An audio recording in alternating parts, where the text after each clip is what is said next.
Proverbe 3, 6. Reconnais-le dans toutes tes voies, et c'est lui qui aplanira tes sentiers. Après avoir reçu l'onction de roi d'Israël, au lieu de se rendre de suite à Jérusalem pour réclamer son trône, David est contraint de passer des années à vivre comme un fugitif et de se cacher dans des grottes parce que Saül cherche à le tuer. Il a dû se demander plus d'une fois « Où est donc cette promesse que Dieu m'a faite ?» Mais voilà qu'un jour, un des soldats de David tombe sur Saül, endormi. Il retourne vers son roi en disant « Dieu livre aujourd'hui ton ennemi entre tes mains. Laisse-moi le frapper. » 1 Samuel 26, 8. Quelle belle occasion!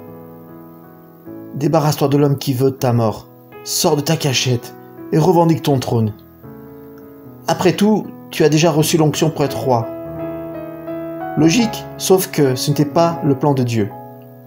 Autant David était résolu à régner sur Israël, autant il savait que pour réussir, il devait le faire en suivant la voie indiquée par Dieu. Cet épisode devrait vous inciter à y réfléchir à 2 fois et à prier avant d'agir.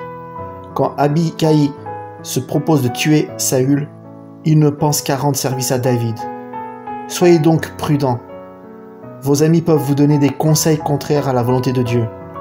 Le genre de conseils qu'il est difficile de ne pas suivre, ceux qui nous poussent à des décisions qu'on défend en argumentant que la fin justifie les moyens.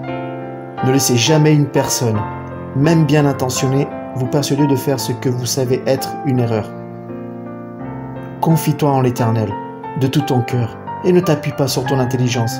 Reconnais-le dans toutes tes voies, et c'est lui qui aplanira tes sentiers. Proverbe 3, versets 5 et 6.